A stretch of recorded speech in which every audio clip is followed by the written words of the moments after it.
Congress party का एक ऐसा नेता जिसने कई चुनाव लड़े, कई चुनाव जीते भी, कई चुनाव हारे भी। जब सरकार में बैठने की बारी आई तो कई अहम मंत्रालय भी मिले, और जहां तक पार्टी से हल्का सा खेद हुआ तो वहीं पत्रकार वार्ता के दौरान भावुक भी हुए। इशारा आप समझ गए होंगे। हमारे साथ कांग्रेस के वरिष्ठ नेता और नैना देवी के विधायक रामलाल ठाकुर हैं। बहुत बहुत स्वागत है आपका।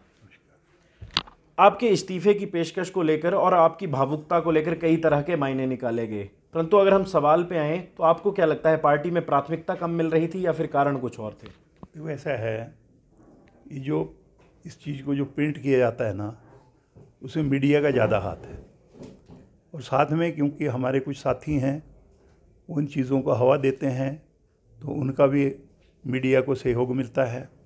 कुछ और भी लोग हैं जिन्होंने कांग्रेस पार्टी से कुछ भी लेना देना नहीं है, वो भी अपनी भावुकता जो है वो इस तरफ को लेके जाते हैं।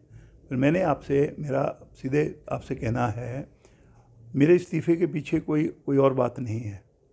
मेरे इस्तीफ़े के पीछे है कि जो चिंतन शिविर राजस्थान में हुआ था, उसमें पूरे डिटेल से इसके ऊपर चर्चा चली थी, डिस्कशन हुई थी कि जो पुराने पदाधिकारी हैं उनको जो है वो अपना पद छोड़ देना चाहिए, नए लोगों को मौका मिलना चाहिए।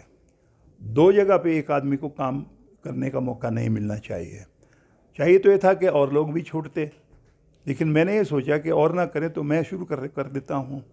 और वो चिंतन शिविर में जो डिसाइड हुआ था, उससे पहले जो मेरा इस्तीफ़ा देने के बाद पहले सोनिया जी ने मुझे प्रदेश चुनाव समिति के मैनेजमेंट का काम दिया है। मैंने सोचा कि क्योंकि मैं दो जगह हूँ, मैं एआईसीसी का मेंबर भी हूँ, लेकिन दो जगह मुझे नहीं रहना चाहिए, क्योंकि चिंतन शिविर में जो डिस्कस हुआ था उसका पालन होना चाहिए। मैं उनमें से हूँ।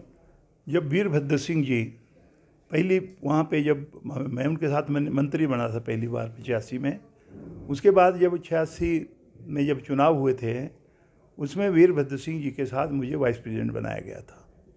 बाद में जितने भी प्रेसिडेंट बने, एक आधे को छोड़कर सब ने मुझे जो है वो अपने साथ या तो वाइस प्रेसिडेंट बनाया या सीनियर जनरल सेक्रेटरी भी मैं रहा। और मैं जनरल सेक्रेटरी, वाइस प्रेसिडेंट तकरीबन सबके साथ रहा हूँ। तो काफ़ी अरसा हो गया, तो मैंने सोचा मेरे को तो हट जाना चाहिए, क्योंकि हाईकमांड चिंतन शिविर में चिंता व्यक्त कर रही है और मुझे सोनिया जी ने चेयरमैन बना रखा है, तो मुझे इस काम पे ज़्यादा समय देना चाहिए और वाइस प्रेसिडेंटशिप मुझे छोड़ देनी चाहिए। आपने अनुशासन की बात की, आपने दो जिम्मेदारियों की भी बात की कि किसी ने शुरुआत नहीं की छोड़ने की, परंतु मैंने की। निष्ठा की भी आप बात कर रहे हैं। एक सवाल और, कांग्रेस को कांग्रेस ही हराना चाहती है, क्या आप भी ऐसा मानते हैं? मैं ये नहीं कहता कि कांग्रेस को कांग्रेस हराना चाहती है। मैं ये कहना चाहूँगा कि लोगों की अगर नब्ज़ टटोली जाए, पिछले जो बाई इलेक्शन है, चाहे पार्लियामेंट का हुआ चाहे विधानसभा, 3 विधानसभाओं के हुए, उसमें अगर आप लोग देखेंगे तो ये नहीं कि हमारी ड्यूटियाँ जो लगी थी वो पार्टी लगाती है। मैं भी जुबल कोट खाई में तैनात रहा, 4-5 दिन हमने अर्की में भी लगाए। अगर आप कहें कि दोनों चुनाव क्षेत्र रामलाल ठाकुर की वजह से जीते हैं, ये गलत होगा। लोग जो है भारतीय जनता पार्टी को सत्ता से निकालना चाहते थे, हम मात्र एक बहाना हो गए।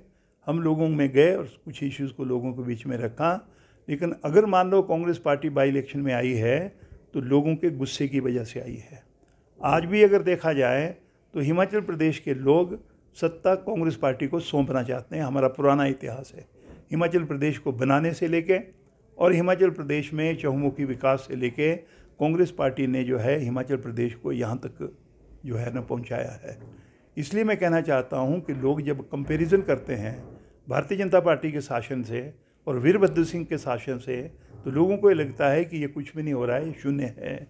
इसलिए कांग्रेस पार्टी को लोग जिताना चाह रहे हैं, लेकिन क्या हम उसके मुताबिक काम कर रहे हैं? हम लोगों को सबको ये नहीं कि रामलाल ठाकुर यहाँ से उठे और जगह रैली करे, जिंदाबाद जिंदाबाद, आगे बढ़ो, हम तुम्हारे साथ हैं, मेरे पीछे कोई भी नहीं है। अगर ऐसा होगा तो पार्टी का नुकसान होगा।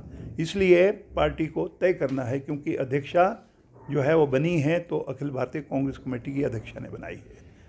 कभी एक अध्यक्ष हुआ करता था, 2 जनरल सेक्रेटरी हुआ करते थे और बाकी संगठन की अलग अलग जिम्मेवारियां होती हैं। वर्तमान में जिस तरह से कांग्रेस में धड़ाधड़ नियुक्तियां हो रही हैं संगठनात्मक तौर पर, आपकी वरिष्ठता उस विषय पे क्या कहती है? मैं ये कहता हूँ कि ये नई चीज़ है। देखो ऐसा है जब कोई प्रेसिडेंट नया बनता है तो जो प्रक्रिया है उसके मुताबिक पुरानी कार्यकारिणी जो है वो भंग हो जाती है। उनके नए बनने तक, दूसरा प्रेसिडेंट हटने के साथ साथ पुरानी कार्यकारिणी जो है वो ख़त्म हो जाती है। ये पहली बार हुआ कि भाई पुरानी कार्यकारिणी भी काम करेगी और नई कार्यकारिणी भी बना दिए। प्रदेश के अध्यक्ष की नोटिफिकेशन हुई तो वर्किंग प्रेसिडेंट भी 4 बना दिए और उन्हीं के साथ साथ सीनियर वाइस प्रेसिडेंट और प्रेसिडेंट की नियुक्ति भी होगी। एक आदमी जाता है वो अपने 15 आदमियों की नियुक्ति करवा के आ जाता है, दूसरा जाता है तो वो अपनी नियुक्ति करवा के आ जाता है और ये जम्बू जट बन गया है। मैं क्या, और कांग्रेस के लोग भी ये चाहते हैं। ये नहीं कि भाई हाँ जी जिसको मर्जी आप बना दो, उसमें पार्टी के लिए जिन्होंने काम किया हो, जो कर्मठता काम कर रहे हैं, वो चीज़ ध्यान में रखी जानी चाहिए। और पहले तो यह है कि जिसको आप नॉमिनेट कर रहे हैं उसका पुराना इतिहास कंगाल लेना चाहिए कि वो कहाँ पे रहा है, क्या उसका काम रहा है, कितने एंटी सोशल एलिमेंट के साथ उसने काम किया है। उसको देख के फिर ये वरीयता के आधार पे जो है वो कांग्रेस पार्टी की नियुक्तियां होनी चाहिए। कांग्रेस छोड़ के जो नेता जा रहे हैं, आप उनके विषय में क्या मानते हैं? पार्टी से खफा मानेंगे या फिर बेवफा मानेंगे? मैं इस पर कोई टीका टिप्पणी नहीं करना चाहूँगा। वरिष्ठ नेता गए हैं, लोगों को मालूम है, वो जो है ना कांग्रेस में वरीयता के आधार पे शुरू से जो है वो दिल्ली में जिन्होंने काम किया है, कुछ और लोग भी हैं, नौजवान भी एक ने इस्तीफ़ा दिया है। पर मैं ये कहना चाहता हूँ कि इस पर अगर मैं टीका टिप्पणी करूँगा तो वो मुझे ठीक नहीं लगता। वो जाने, उनको पूछा जाना चाहिए कि क्या है। लेकिन कांग्रेस पार्टी की विचारधारा है, वो विचारधारा को मेरे इस्तीफ़े से या किसी और के इस्तीफ़े से वो विचारधारा ख़त्म नहीं होगी। ये वो कांग्रेस पार्टी है, पंडित जवाहरलाल नेहरू प्रधानमंत्री न होते तो हिमाचल प्रदेश का वजूद ना होता। अगर इंदिरा गांधी जी भारतवर्ष की प्रधानमंत्री न होती तो प्रदेश 18वां राज्य जो है वो नहीं बनता, छोटा राज्य था। इसीलिए इंदिरा गांधी जी ने हिमाचल प्रदेश को जो है 90% ग्रांट देने का फैसला किया था। उसका नतीजा ये निकला, आज हम शिक्षा में केरला के बराबर चले हैं।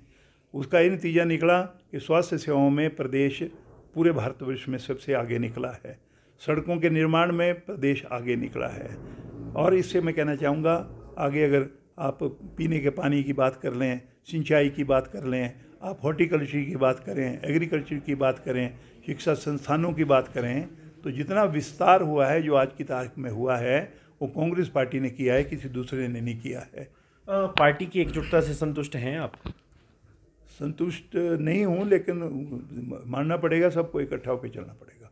मैं अपने आप को भी इसमें शामिल करता हूँ। चुनावों को लेकर आपका क्या मानना है? चेहरा होना चाहिए या फिर सामूहिक नेतृत्व में लड़कर पहले सत्ता में आए उसके बाद चेहरा? देखो, अगर विधानसभा में रामलाल ठाकुर एमएलए नहीं बनेगा तो मेरे को चाहे प्राइम मिनिस्टर बना दो, आप ऐसे थोड़ी बनेंगे। जब जीत के आएंगे और जब हमारा नंबर विधानसभा में ठीक होगा तो हाईकमांड जो है वो तय कर देगी किसको मुख्यमंत्री बनना है। मेरे बोलने पे तो है ना वो फैसला थोड़ी होगा, एक आखिरी दूसरे के बोलने से थोड़ी होगा। एक आखिरी प्रश्न, खुद को आप मुख्यमंत्री पद की दौड़ में मानते हैं? मैंने पहले ही आपसे कहा कि पहले मैं चुनाव लड़के विधानसभा में आऊँ, फिर हाई कमांड की ड्यूटी है किसको बनाना है। धन्यवाद। ये थे हमारे साथ कांग्रेस के वरिष्ठ नेता और नैना देवी से कांग्रेस के विधायक रामलाल ठाकुर। जिस तरह से हमने पहले भी कहा, स्पष्ट छवि है, स्पष्ट बात बोलते हैं। अभी भी जहां तक सत्ता की बात है, एक ही बात कही है, पहले जीतकर विधानसभा पहुंचे, उसके बाद हाईकमान तय करेगा कौन होगा। जहां तक पार्टी की एकजुटता की बात है, दिखने में एकजुटता है, परंतु जहां तक संतुष्ट होने की बात है वहां पर हल्का सा संदेह देखने को मिल रहा है। जिस तरह से काम होना चाहिए उस तरह से नहीं हो पा रहा है। तो बहरहाल टिंज भारत में अभी के लिए बस इतना ही। नमस्कार।